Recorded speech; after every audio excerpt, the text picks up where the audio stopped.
Welcome back to Walking with the Chosen. I'm your host, Shay Keith. You are in for a treat. I have the executive producer of The Chosen on this episode, Derral Eves. We talk all about The Chosen. We talk about how it got started. We talk about how they've raised money for the show. We talk about those Red Sea moments where they felt like they couldn't push through to the other side. We even touch on the story of Jesus' crucifixion and how they're going to handle that in season 6. But the best part is the story that he shares. It's a personal story, and you're going to feel this. It is so good. I can't wait to bring this episode to you. So let's get started and jump right in. Today, I'm talking to Derral Eves, executive producer on The Chosen. Welcome to Walking with The Chosen, Derral. I'm glad I'm at the right place. If it was Walking Dead, I'd think I'd be at the wrong place. So. Yeah, absolutely. So I know a lot of people that might be watching or listening don't know a lot about you. So just give us a little bit of background about who Derral Eves is.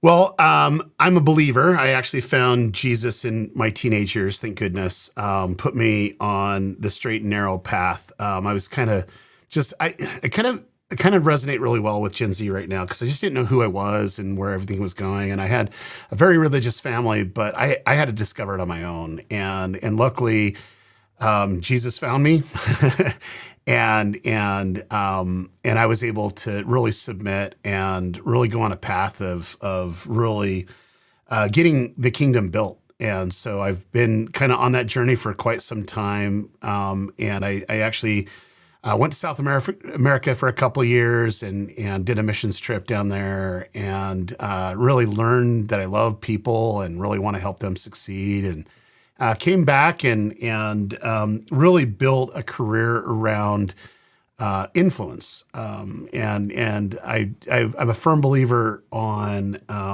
getting light out to the world. And I noticed that there's a lot of darkness, especially on social media. So that's kind of where I put my energy and effort, is really getting good quality content out to the world using social media.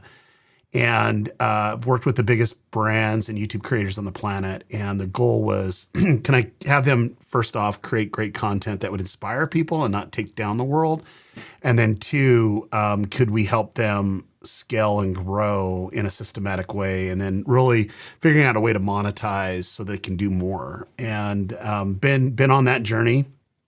So I have an agency that we've worked with, like I said, some of the biggest brands and YouTube creators on the planet. And then I also believe on giving back. I think if we just take in this world and we just take everything, then there's not a lot of reward in that. And so I wanted to find a way to help facilitate education. So I actually started a conference almost 10 years ago. And the conference is all about teaching people the YouTube side and the business side, and really, inspiring people, how to create more content, but also make a business out of it. Because I do believe very heavily in the parable of the talents, and I think if you just bury them, they're never going to multiply. And when God gives us talents, it's there to multiply. And so we've been doing that, where we inspire these future creators to create and really showcase the money side. And then as we're showcasing the money side, it inspires them to create more. And so we've been doing that. And so that actually is the biggest conference in the world when it comes to YouTube creation and helping creators. And this is where I actually found The Chosen, believe it or not. Every year we bring our keynotes in, and I was able to see the short film that Dallas Jenkins made for his church, The Shepherd. And this is long before there was The Chosen. There's long before there was even plans to crowdfund, and I saw it, and it impacted me, and I was able to see what the content was and what it wasn't. What it wasn't was a high production produced short film. I could tell it was extremely low budget, but what it was content that really connected to me specifically. And the storyline was so thought out, and it was done in a unique way that pulled you in. I've never seen the nativity played out that way through the eyes and perspective of the shepherd. And I'm like, whoever's doing this is amazing. And I got invited to go meet the guy that created it the next week. And that's when I met Dallas for the first time, and he shared his idea and vision for a TV show. And I called my wife up. I says, look, we're going to be investing in a TV show. She's, oh, that's nice, honey. It's about Jesus. Oh, good. I love Jesus. That'll be great. She didn't even give it two thoughts, but that's where Dallas and I became partners. And my forte was building audiences online and converting those audiences into money. And he's very passionate about his kind of content. And when he told me it was going to be, similar to what the shepherd is like seeing Jesus kind of bring his ministry into the world, but through the perspective of those that he called. I'm like, sign me up. I'm game over. Like this is going to be exciting. And so that's how it all started. And for him, he was at a point in time in his life of failure, and he just didn't expect anything. He says, if it works, it works. If it doesn't, then God doesn't want it. However, for me, I knew this is going to be big. I just knew this would be huge because if the world could be impacted on a short film with a minimal budget, what could it do if it actually had a budget and told in a unique way by a believer? I'm like, I don't think this is going to fail. And we ended up proven to be right in the sense of we broke the all-time crowdfunding record in film and television. And it set us on a path to, we're now going into season 4. I know we're still doing season 3, but we're literally almost weeks away for pre-production of season 4. And this is all from an idea. And it's just been a beautiful, beautiful path. Oh, I agree. I remember when I first heard about The Chosen, I'm a podcaster by heart. That's what I've been doing for years. And I happened to hear Dallas talking about podcasting. I heard him talking on a podcast about this show and the crowdfunding. And I think that's why he was getting on podcasts back then, was because business people like me in the online market were curious, how can we grow our businesses? And Right. He was talking about how well the crowdfunding worked. And it was pretty much mind blowing. And at that time, I was Catholic. I wasn't really going to church. I probably found Jesus when I was young, but I really wasn't a follower. Didn't quite understand why Jesus was so important in all the stories. Right. Sounds crazy to even say that now. But when I heard Dallas talking on that, it just was like, that sounds kind of cool. I need to watch that someday. And for me, it took several years before I actually finally watched it after hearing him talk about the show. But what you guys have created is mind-blowing to me. I mean, I remember the first time I sat down and watched it with my family, it was like, can I watch the next episode? And then one after the other. And of course, the rest is history. I'm one of your super fans. I absolutely just love the show. And I can't wait to see. Well, I hope so, because you started a podcast that's actually featuring the show. So I would hope that you're a fan and not a hater. Yeah, it's fantastic. And I'm always telling people like, hey, you need to check out the show.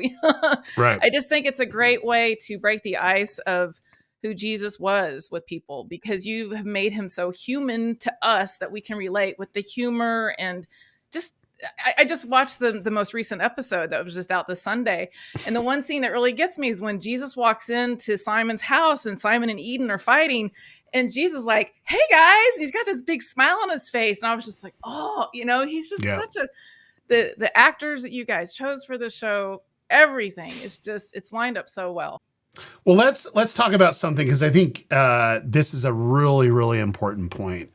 So both Dallas and I love content, and we love great dialogue. We love great story. In fact, we like a lot of the same TV shows, and I think that's why I love what he creates, is because he's really he has a very intelligent IQ when it comes to human emotions and people, like Dallas does. And he knows how to trigger them either in a positive way or a negative way. He just gets how people emotionally, his emotional IQ is like one of the highest I've seen.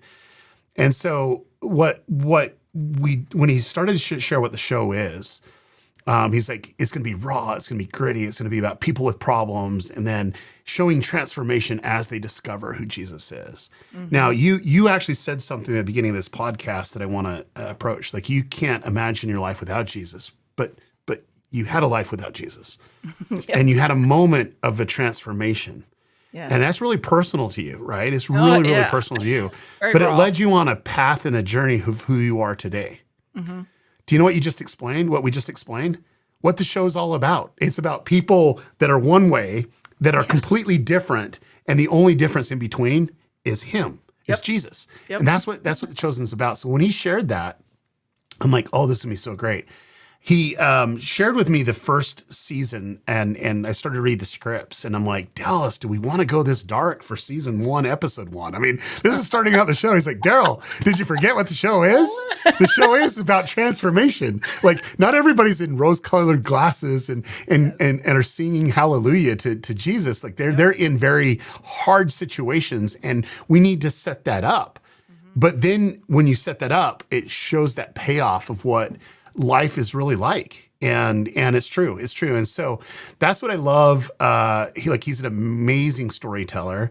And I think it's on the greatest story ever told. So it even amplifies it even more. And it comes with problems when you do that. I'll be honest with you. It's like people are super sensitive to creative liberties when it comes to, hey, that's not in the Bible. Why are you even doing that?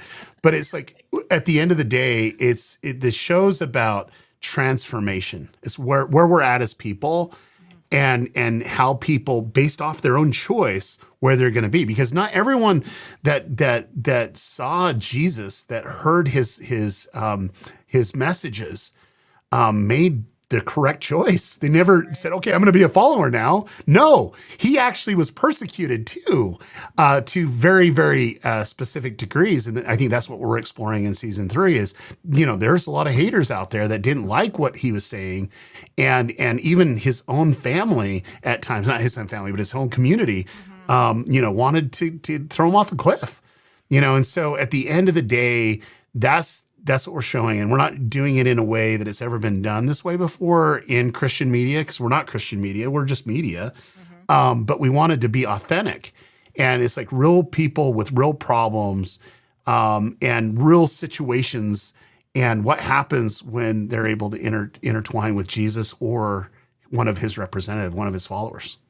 I think it's more than that too, though, because for me, as somebody, 2021 was when I started watching The Chosen. I was on vacation with my family. And after watching the first 4 or 5 episodes, I was so drawn into it. But there would be certain scenes or certain things they would say. I'd be like, what's this in the Bible? So I go grab my Bible and I'd be like, oh, heck, that was in the Bible. It's in the Bible. But it got me interested. And then, of course, once I started opening the Bible, I started reading more inside the Bible. And then from the Bible, I found church. And from church, I found Jesus. It's like it was a process. But I think it's important because not only is the show transforming people, but they're also building a relationship. They're truly becoming followers of Jesus because we're seeing how the followers followed him through the show. I mean, it really is through the eyes of The Chosen, I think. And that's what makes your show so compelling for people like me who it's like I needed the video in order to appreciate the Bible. And now that I understand it, I read the Bible and these characters have come to life off the page now. I'm sure you've heard that. So plenty. I gotta ask you one question. It's a very important question. So I just started the book of Matthew again. Do you hear Matthew's voice when you're reading the book of Matthew? Because I do. Like I literally do. I'm like, oh my gosh, you kidding me? Like Yes. you kidding me? I'm like, come on, Paris. Like, how is this not even possible? But anyway, I'm glad you brought up the point. But it's like our goal is to make like a high quality TV show, right? And we're not a religion, we're not a church, we're not, we have no affiliation with any church or anything like that. But we want to create a show that people that doesn't necessarily want religion could watch and experience. And I'm telling you, like anything that's really good. Like my favorite show of all time, even higher than The Chosen right now. Sorry, Dallas Jenkins, is Breaking Bad. I love Breaking Bad, and my son's watching Breaking Bad right now. He's 17, and we had this conversation about Breaking Bad. And he goes like, "Hey, Dad, I'm just watching Breaking Bad." I'm like, "Oh man, that's like the best show of all time." And we were talking about it, and he's like, "I'm surprised you like it." I'm like, "Well, let me tell you what Breaking Bad is. It's about a guy making choices." And based off his choices, it has a ripple effect for good or for bad. And it just shows how bad decisions spiral out of control, where you think that you have good intentions to do good, but because you go on this path, there's a point of no return and it just sucks you up into a world. And I says, I love Vince Gilligan. I love the way that he develops these characters, but you start rooting for the bad guy, but then you don't. It's just like he's making insane decisions, but you can see the logical choice that he's making because he can't turn back. Now, I know this is not a podcast about Breaking Bad, and there's probably people listening to it. Says, why is one of the producers even watching a show like that? But it's all about people, at the end of the day. And if we just want to go over to this side of the path and just help people that are already believers and already believe the things that are there, I think we're missing the point of what Jesus did. And I just want to clarify, when Jesus started his ministry, like where he started his ministry. I want to make it clear for everyone that's listening to this podcast, everyone that's watching this podcast, right? He declared his divinity to a Samaritan woman. So, okay, let's kind of break this down. Samaritan woman, so it's the enemy of the Jews, and then a lower class of Samaritan, because realistically in that time, Samaria, they treated women as objects, and they were things to be acquired. But yet she was even cast out. She couldn't even go gather water with the rest of the women. So she was a lower class of woman. Okay, and here's Jesus, one, alone with a woman, because he sent out his disciples to go out and gather, and they came back, and here he is, declaring his divinity to being alone with women, which is literally breaking laws of the Jews, okay, but also an unclean woman, which is another law, and here he is, prophesying to her of who he is, and then knowing that she would go and tell everyone. And what a beautiful way. And then he started his ministry in the land and of the enemies of the people that were persecuted by this group of people in Samaria. And so, like, I love that on so many levels. And I think when people get so caught up on religion, it's like, oh, you can't do that. Well, I'm like, well, why? Number one, and number two, isn't the gospel for everyone? And if it's for everyone, why did Jesus go to Samaria first? And I'm here to tell you, this always shocks people, but if he would have stayed in Samaria, more people, there was more more believers coming together.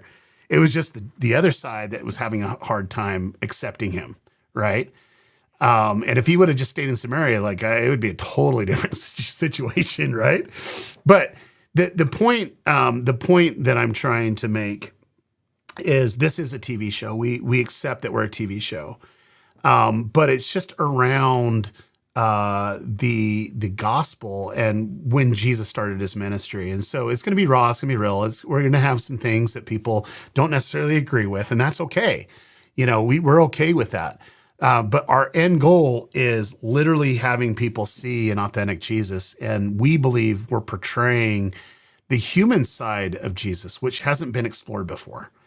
And we're showing that he was a real person 2,000 years ago with real friends, with a family, and he had dilemmas that he dealt with in a divine way, but he was able to personalize it exactly how the person needed it in a human way.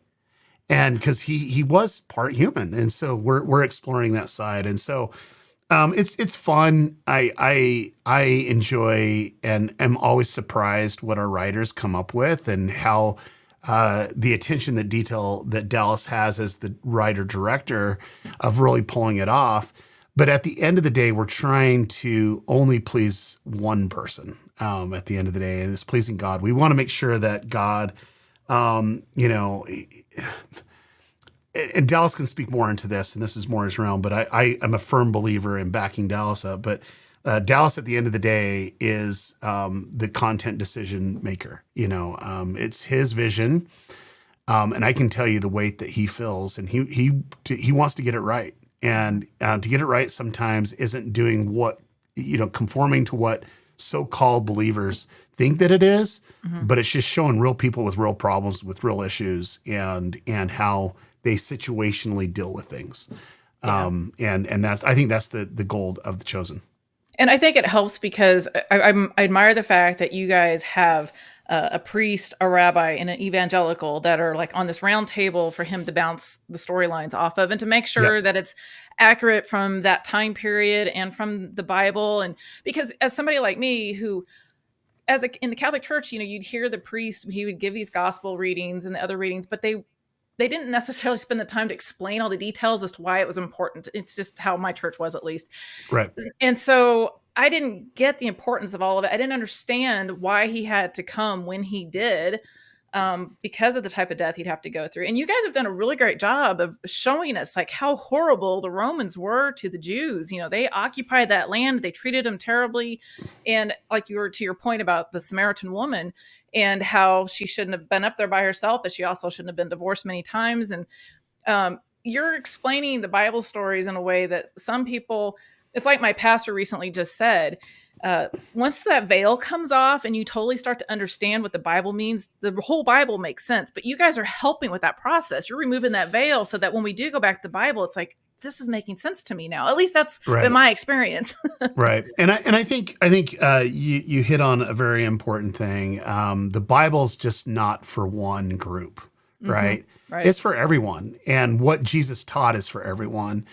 And all we're trying to do is explore what life could have been like back, what was plausible, back in first century. Mm-hmm. And most people get frustrated with the IRS in the United States. I do. I don't know if you don't. I do. But the IRS is like kindergarten compared to Rome. Rome just took what they wanted. And you know that the reason why there was so much hunger that was in the Bible was because of Rome. Rome wanted them hungry. Rome took 75% all taxes. That was a tribute. Wow. You know that there were people skipping out of the tax collection. Mm-hmm. And I think that's why, when we explore what could have been plausible in first century, it's like people just didn't like the oppression of Rome. Mm-hmm. But it had its complications, right? And they had people trying to divert outside of the system. But I do love the analogy that I give. It's like we know that Rome occupied Capernaum. We do know that. Right. We know that Simon was there. We knew that he was married because there was a thing that his mother-in-law was healed, right? So we know that there was the mother-in-law. We know that Simon was there, so he had to have a wife, but she wasn't really documented in there. Mm-hmm. We know he had a brother because Andrew was talking to Simon, and they were talking about, Andrew was one of the first followers of John the Baptist, and so we know that. We know that the sons of Zebedee were there, so we know James and John's were there, and there was Zebedee, they were there. And we know that Simon had a boat, and if he had a boat and he was fishing, that he had to pay tribute to Rome, and we know that Matthew was a publican. So you have all this dynamic that goes on, but we never even thought about, well, wait, what happens when Matthew is called and Andrew and Simon says, wait, why are you calling them, right? Why are you calling this guy? He's a traitor to the Jews. Yeah. Yeah, why are you calling him Jesus? And so for me, I love that dynamic because we're exploring things and considering situations that are completely plausible. And one thing that I really love, and this is something that really seals the deal with me, is I've always been a Peter guy. Like growing up, I'm like, okay, Peter, I resonate with him. I'm similar to him in my nature, but The Chosen, I'm a Matthew guy. Like really? I literally am. I feel bad for him, and I can see the dilemma, and I can see his story. But man, I root for Matthew because like he just doesn't get it, Uh-huh. And now as we're exploring, he's starting to get it, right? Mm-hmm. And he's starting to become a powerful resource for Jesus. And you can see the mentorship. And it's a beautiful story, right? But I'm still a Peter guy, but I know why Peter picks on Matthew. Come on. I'd pick on Matthew too, right? But at the end of the day, it's like there's certain things and personality types that we're able to explore. But I love that Dallas put Matthew on spectrum. If you really read Matthew, and I just barely started at the beginning of the year, it's just like, it's very precise. It had to start from the beginning. It had to start with genealogy. It had to be in a certain way. I'm like, that makes sense. Like I don't know if he was on spectrum or not, but it seems like when I read it now, it makes a logical, plausibility that he was on spectrum. So yeah. Absolutely.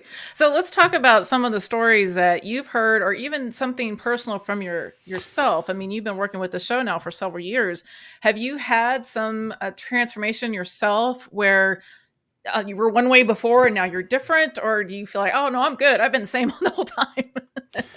No, I believe I was saved in my teenage years, and I was redeemed, and it put me on a path to help other people. And then I think as you help other people, it gives you reassurance on that moment that you've actually found Jesus. And I think for me, I've always been on that path, and it just gives me a unique perspective. I think the biggest one was once I became a father, that just changes everything. It's just like, you get a different perspective on things.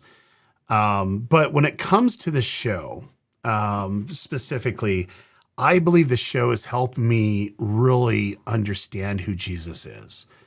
And as I have more age on this earth and I have more experience on earth, I feel like I'm taking steps forward to truly understand who Jesus really is.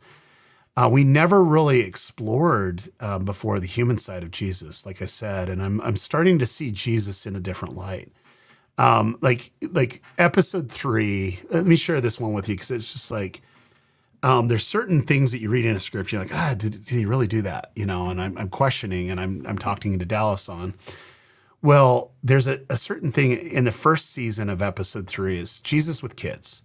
And for those that don't know, every episode 3, Dallas writes by himself. Like that's just his baby. He's going to write the whole thing without the writers. And when I read it, it was like this part where Jesus is blowing raspberries, it was actually in the thing. It was like fart noises, right? And I'm like, Dallas, fart noises, Jesus is like, this is what I think Jesus did. And for me, this helped me because I was there when that happened. I had my reservations before. I'm like, I was thinking about how is this going to be received, right? Mm-hmm. And I go and experience it, and seeing the first day of the first shoot of The Chosen was season 3 or episode 3. Like that, we were shooting the kids. Like Dallas is crazy. He always likes to start with the hardest first. I don't know what it is.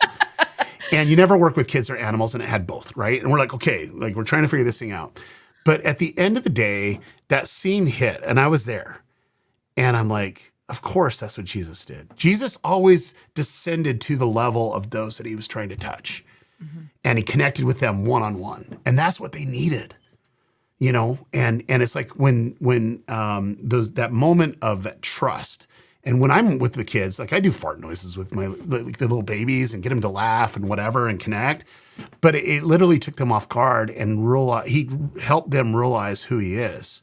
Mm-hmm. And I love the foreshadowing of that episode of things that he's going to teach his disciples. He's teaching those kids now, mm-hmm. The Father's Prayer. It just is so much. It was just so beautiful.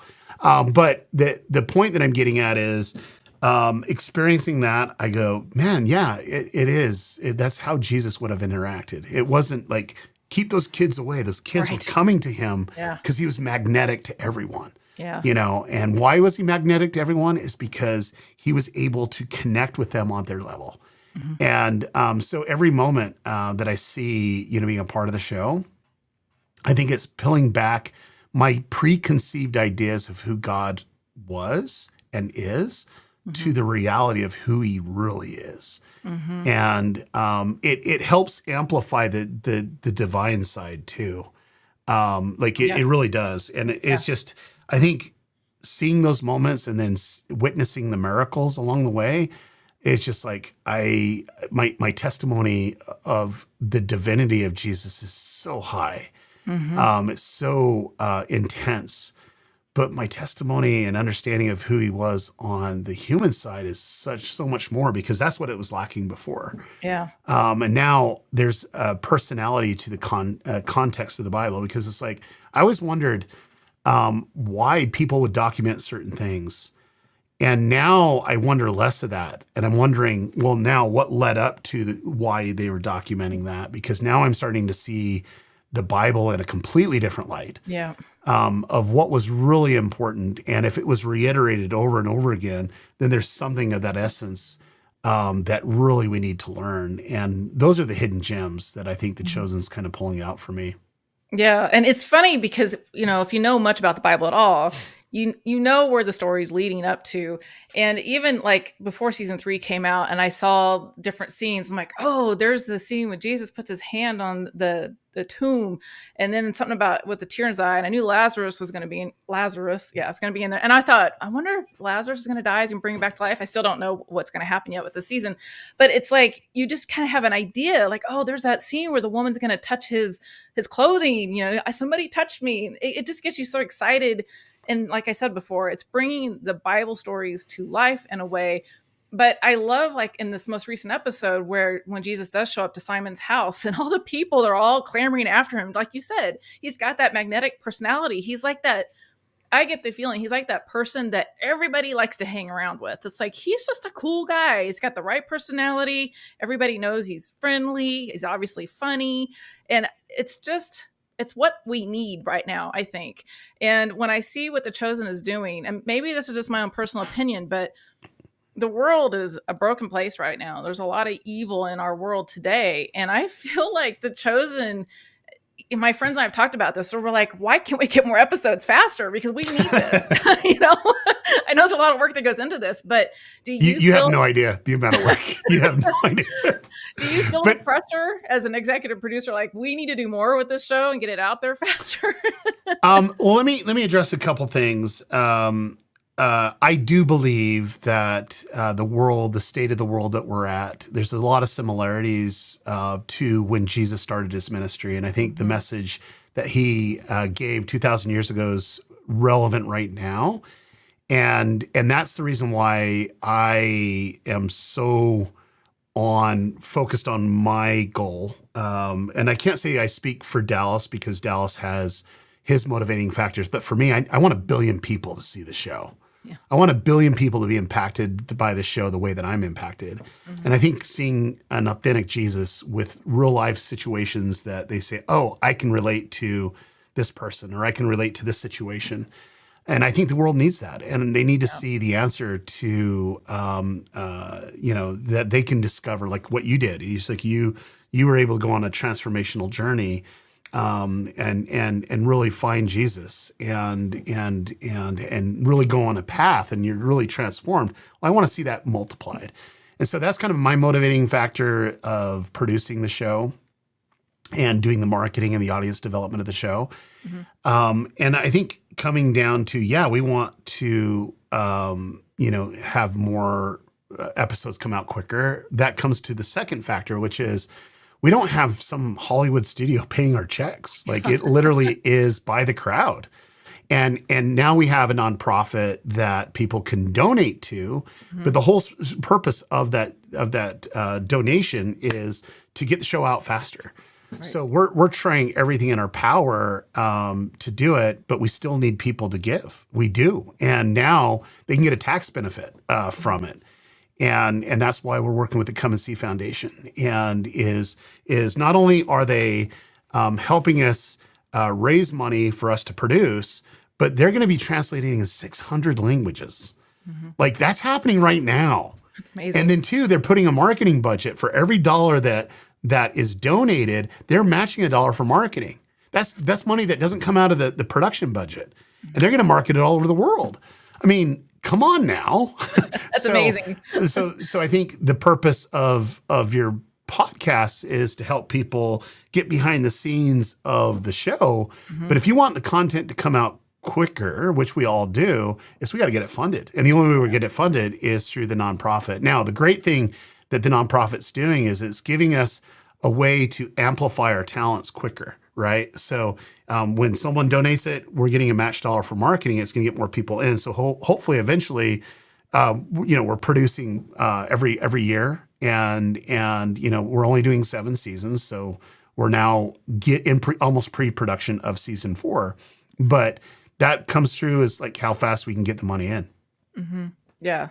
I've heard about the Come and See Foundation. I saw Dallas talk about that, and I think that's fantastic. I was really shocked a few weeks ago when I was watching my Chiefs play in the NFL. I'm a huge Chiefs fan. And all of a sudden, a Chosen commercial. I'm like, I literally stopped, paused, rewind the DVR, and I videoed it and showed my family. I'm like, the Chosen's on the NFL. Can you believe it? I mean, and then I saw it on the news a And couple that times that was later. 100% because of the Come and See Foundation. That had nothing to do with us. Is they are literally pushing it in that regard, and that came from monies that were donated for production. It was matched by the Come and See Foundation to do that spot on the NFL. Now, are you able to see an increase in people watching the show because of that?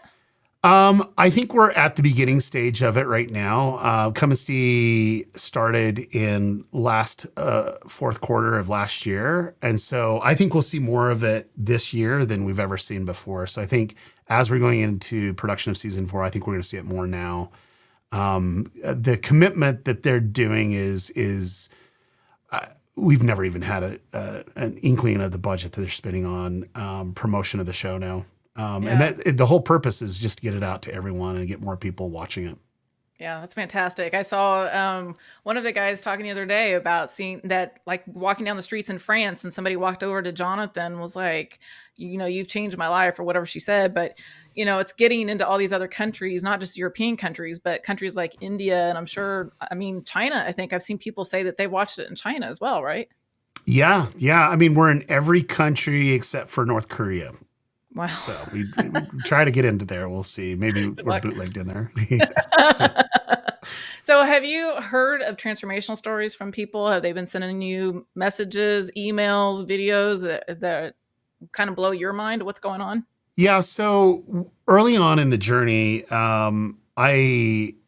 I was working with Dallas to say, look, the way that we want to create The Chosen is around the community. And you and I met because of the community. Hmm. And if there's anything that we take seriously is the community that we're developing. And from day one, Dallas would stay up nights replying to the inbox and replying to comments. That's how important the community is to us. And we have a huge team now that we're connecting with the community. So the community is the most important thing for us.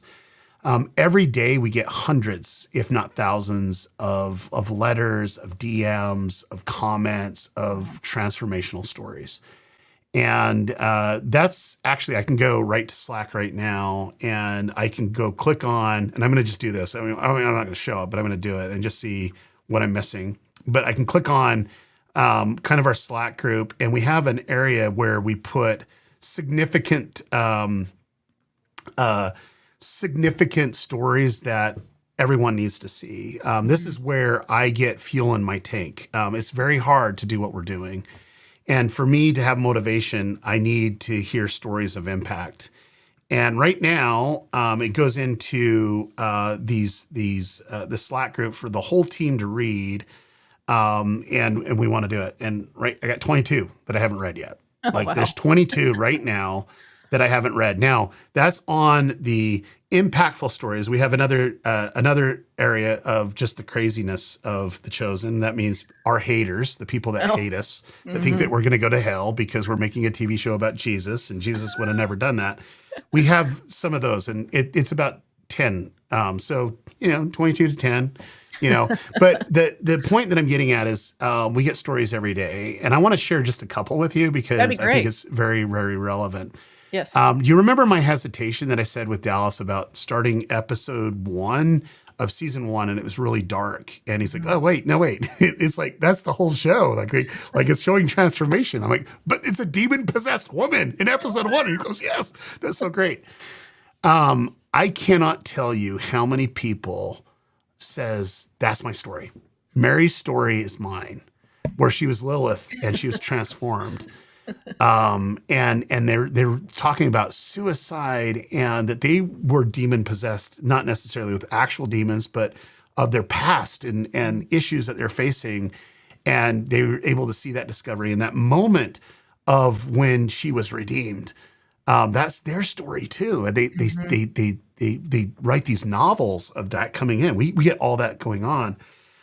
I didn't know how intense people's lives really were until I started reading some of these stories of where they were at before they found Jesus or before Jesus found them, and it was that moment. And we're way above 20,000 plus people leaving comments on that. I mean, it's just very, very specific.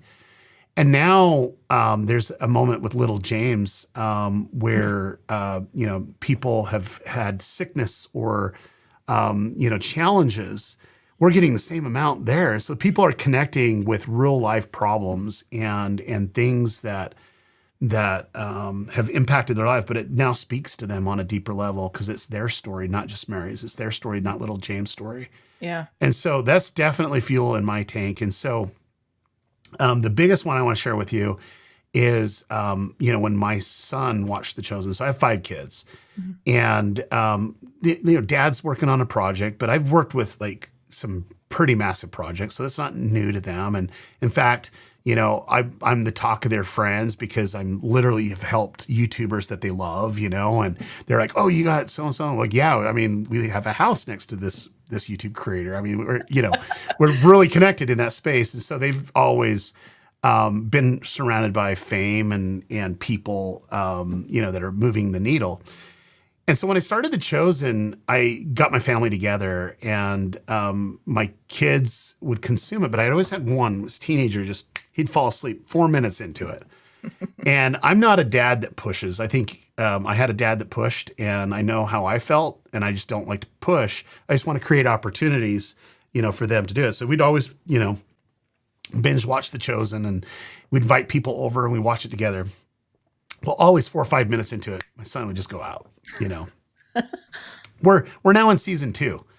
And here I have my own family that hasn't even seen season 1. I have a boy that hasn't seen season 1. And I'm like, man, I don't know what to do. So I went to my son, who's older than the son. And I says, I don't know what to do. Tell me, he needs Jesus and he doesn't really believe right now.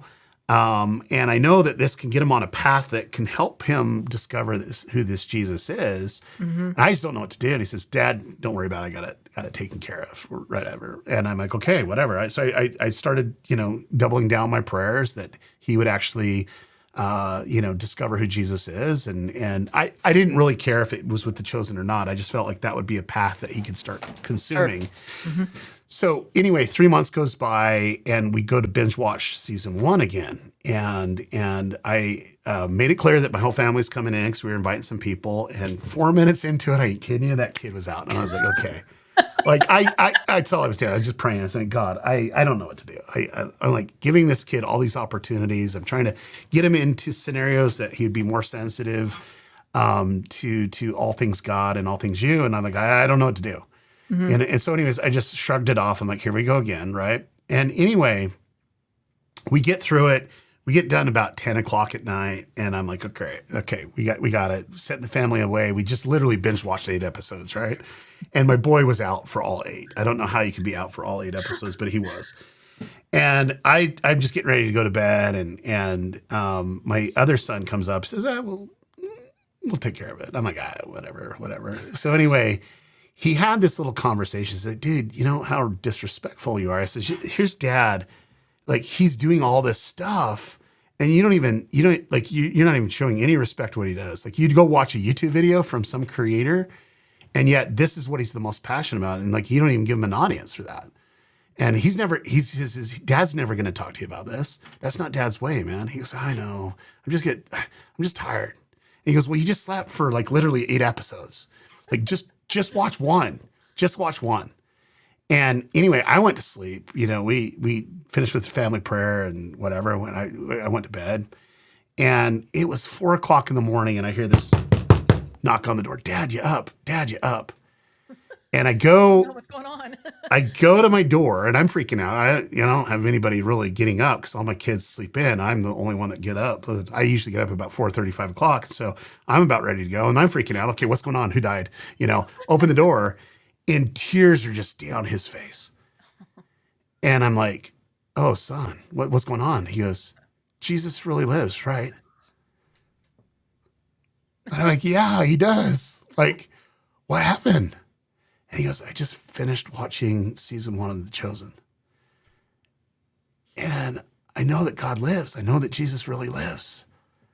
And I'm like, oh man.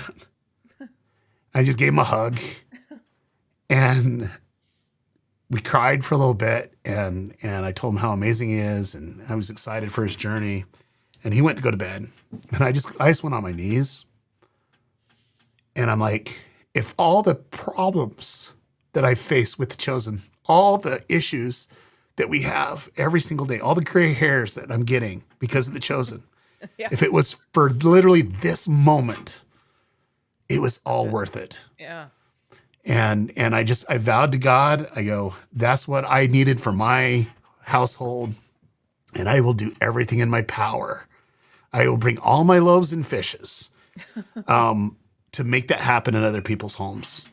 And I vowed at that moment that I would quadruple down and I would figure out unique ways that God would use me to help get The Chosen out to more people because it's impacted my own family.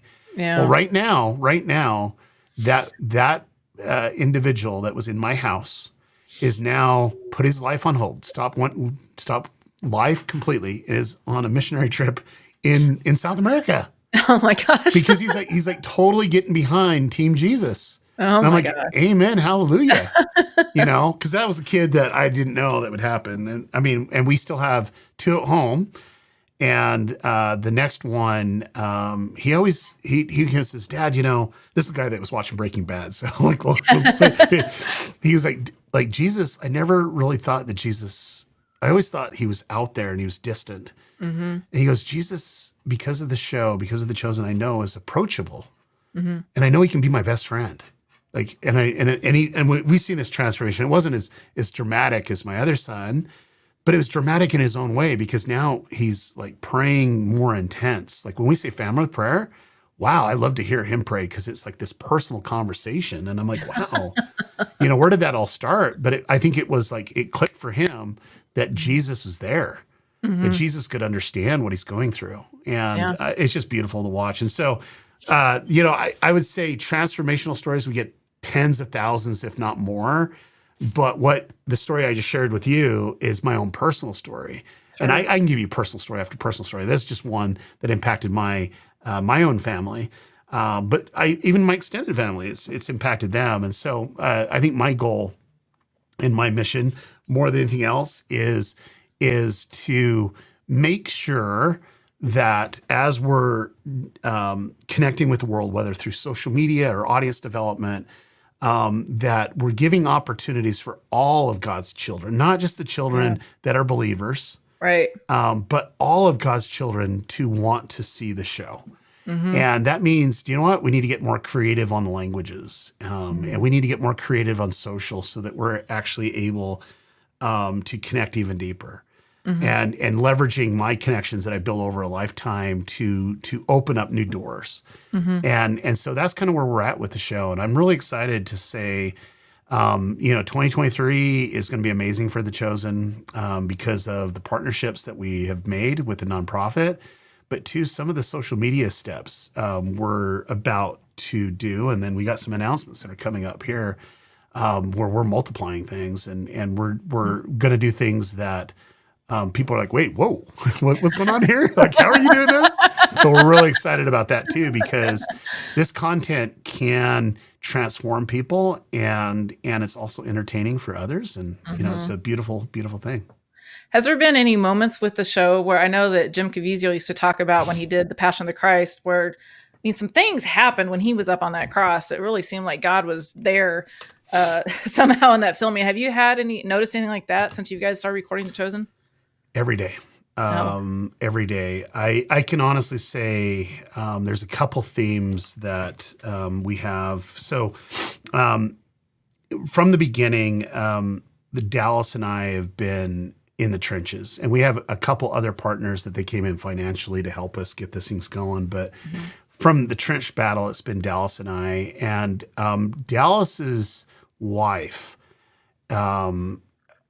she has been there from day one, and she is she's more amazing than any podcast or anything that she's been interviewed on. She's more amazing because she has been so connected spiritually to the show. and has helped us during some very awkward times. Because like we're in the trenches so deep that sometimes that we can't see outside of the trench. Sure. And she's helped us give perspective. And so the first perspective was we have a term that she coined, Red Sea moments. That's when, the children of Israel were in Egypt, and there's the 10 plagues, and so eventually Moses was able to lead his people out of Egypt. And the Pharaoh was good with it until he wasn't. And then he basically sent his army. And that's when Moses got to the edge of the Red Sea. They look back, and there's the army of army of Egypt that was going to come destroy Israel. And here they had this structure that they couldn't pass because there were millions of people couldn't pass on, and it took a miracle. And what we call there was a miracle moment that needed to occur because they did everything in their power. And they knew that the destroyer was behind them and was going to destroy them. And they needed that moment. Well, that has happened more times with the chosen than ever before, where we hit the edge of the Red Sea. We see all the destructing power that is coming upon the chosen, and we needed a miracle. And that's when we pray to God and we wait for that miracle. And I think more importantly, we expect a miracle.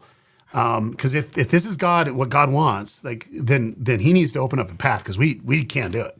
Right. And I'm telling you, we've had people come into our lives at the right time. We've had money come in, just the exact amount that we needed to survive. The exact amount. I'm telling you, within the dollar amount. And we just get exactly what we needed to make that next step. And that has been the story of the journey. And someone is laid upon, God's laid upon their heart to provide the chosen something at the exact moment when we need it. And that has happened thousands of times. I want to document it in a book, because it has literally been thousands and thousands of experiences like this every single day for the last 5.5 years. Wow. And it's just been the exact thing that we needed. And it's just like crazy. And then that brought in another thing that she said is, so the children of Israel pass the Red Sea, and they get out there, and they were on the manna program. So basically, they needed food, because how do you feed millions of people, right? Well, it's that manna dropping from heaven, and they'd try to store it. Well, what happens when they stored the manna? It would start, rotting, and they could never go from that day. So they had their hands outstretched every day to receive. And that's what the Israelites had to do. Well, the chosen, we were at what we call the manna marketing program, because we only got what we needed, and it would only last for that specific thing. And, that was kind of our in our DNA until this last year with the nonprofit. And now we're at a different stage, but yet we're still having our Red Sea moments. We're still having our manna program. It's a little bit different now. Red Sea moment's not. It's just like literally, we just don't know how it's going to go, and God just comes in. Now, to say this is one thing I can honestly say that Dallas and I do believe. To say that it all goes away tomorrow, we're okay with that. Really? We really are. We're not. Well, let me tell you why. Can I tell you why? Okay. Because we did exactly what we needed to do to get us where we're at today. And we feel good with that. And if all it did was impact my son's life, I'm okay with that. Now, for that to be involved, you might not feel like it's there, but you might, on your heart, decide one day, do you know what? How can I help the chosen? Well, do you know what? I want to do a podcast. Mm-hmm. And that podcast brings one person into the mix that's going to come and know Jesus. Mm-hmm. Then you're bringing your loaves and fishes too, right? And so I think there's a synergistic thing that's happening right now in media. Like you're going to be spending a lot of energy and time doing your podcast, but you're not getting compensation from it. Right. All right. But you're getting a reward far greater than anything that can deteriorate in a day. That manna, right? Right. And so I don't know. I think it's beautiful, but we're okay. Like literally, and I say that is that Dallas and I honestly are okay. If God says, you know what, this is no longer what I want from you, and the chosen stops, we're okay with it. Mm-hmm. We are.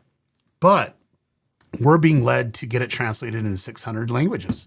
Yeah. I'm working deals right now with YouTube. I just got this huge news that YouTube's allowing our YouTube channel to switch out dubs.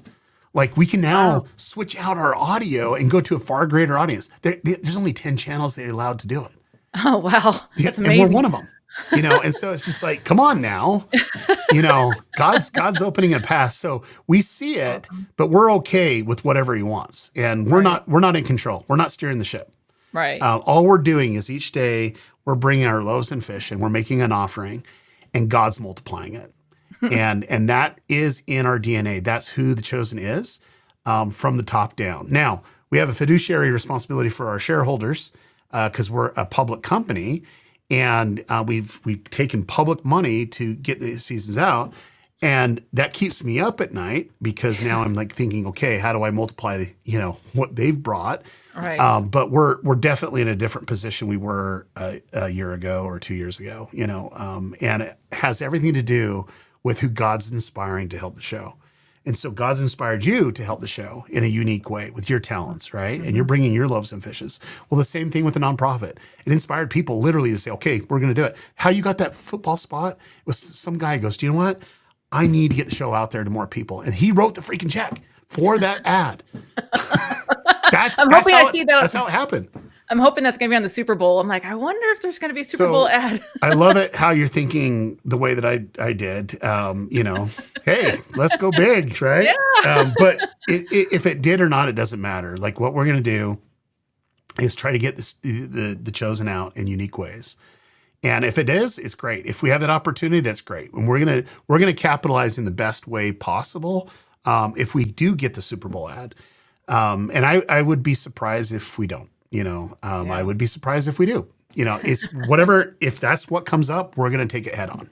Yeah. Wow. It's so amazing. I really appreciate you being on. I have one last question though, and I know you can't go into a lot of details about this, but this is a big concern for me and a lot of my friends.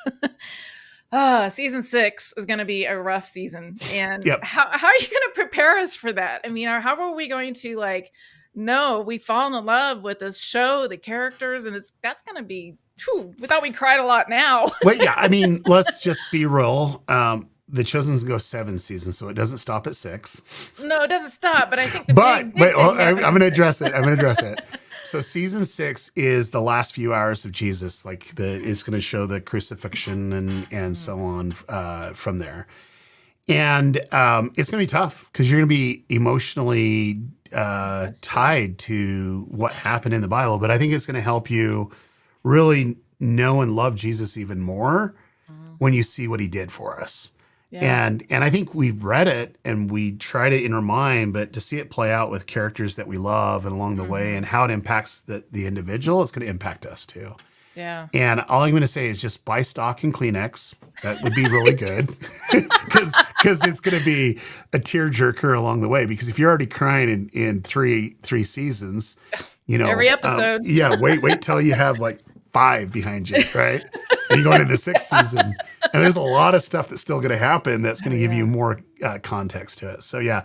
But I think the thing for me is we're really excited, with what's happening with the show. I'm really excited to be partnered with Dallas. I wouldn't want to be in business with anybody else. We are one heart, one mind. And he's all in on the content side of it. I'm all in on the strategy and marketing side of it. And it's a good combination. And I just love the way he's portraying the people that Jesus loved, because Jesus did love these people, and seeing how particular and how attention to detail that he has, him and the writers, it's just beautiful to watch. And I read through the scripts before.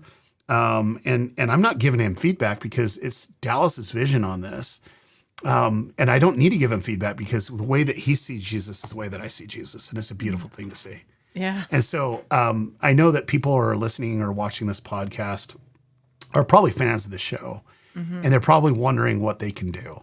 Mm-hmm. All I'm saying is this, if you don't have any loaves and fishes to bring, don't bring it. But if there's something that's stirring in your heart, like what you had in your heart to start a podcast, who knows who this is going to impact?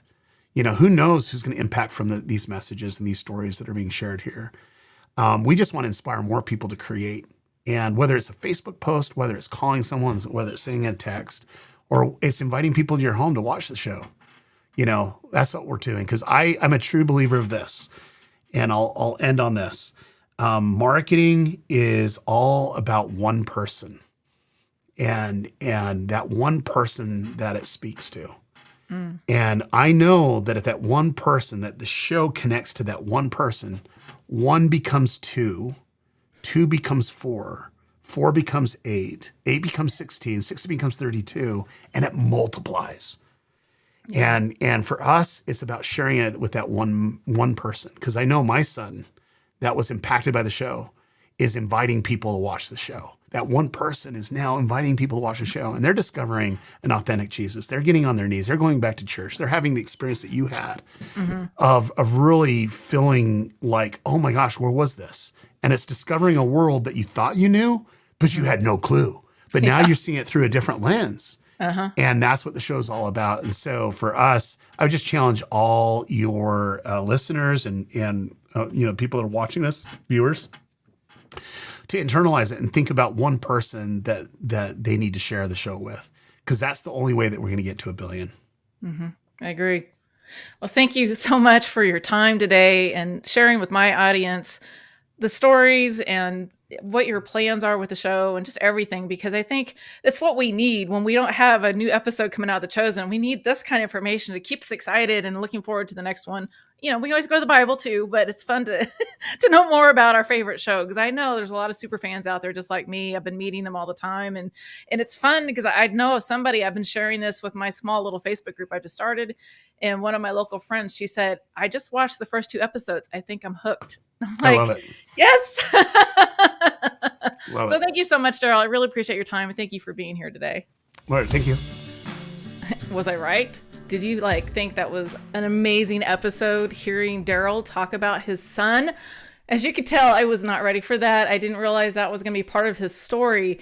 I thought we pretty much talked about his side and how he felt and how the show impacted him. But oh my gosh, I was fighting the tears on that and really trying so hard not to cry right along with him.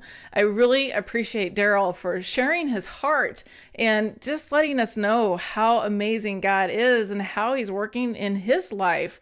I mean, that's fantastic that his son has not only embraced the show, he now believes Jesus lives, and now he's out serving him by working in South America. Wow. I really love that. So I hope you loved it as much. And I'm going to continue having some great interviews with people sharing how the show has moved in their lives. And I cannot wait to bring more episodes just like this one to you. If you are enjoying the content I'm putting out on Walking with the Chosen, and you're listening to this on a podcast player, please subscribe to the show. Or if you're watching in YouTube, I would love your subscription there as well. I want you to keep up with this amazing set of stories I'm going to be bringing to you going forward. This show is not about me. It's all about you. It's about us. We, the believers, or those who want to believe, but they're just unsure. That's who we need to reach with this show. So I hope that you are getting some valuable content from this. I've also created a Facebook group called Walking with the Chosen that you can join and share more information and share your stories. And finally, if you would like to leave me a recording of how this show has impacted you, and not just my show, but the Chosen, how has the Chosen impacted you? Go to walkingwiththechosen.com and you will find a way to record right on that page. So leave me your couple of minute long message and just share your heart and tell us all about why this show means so much to you. People need to hear this. People need that encouragement. We are living in dark times right now. You heard Derral and I just talking about it on the show. So just come on and tell us how you feel and why the show resonates with you and where you hope it goes. Just share whatever is on your heart. I'd be happy to air it here on my show. That's all I have for today's episode. Thank you so much for being here, and stay blessed and keep walking with the Chosen.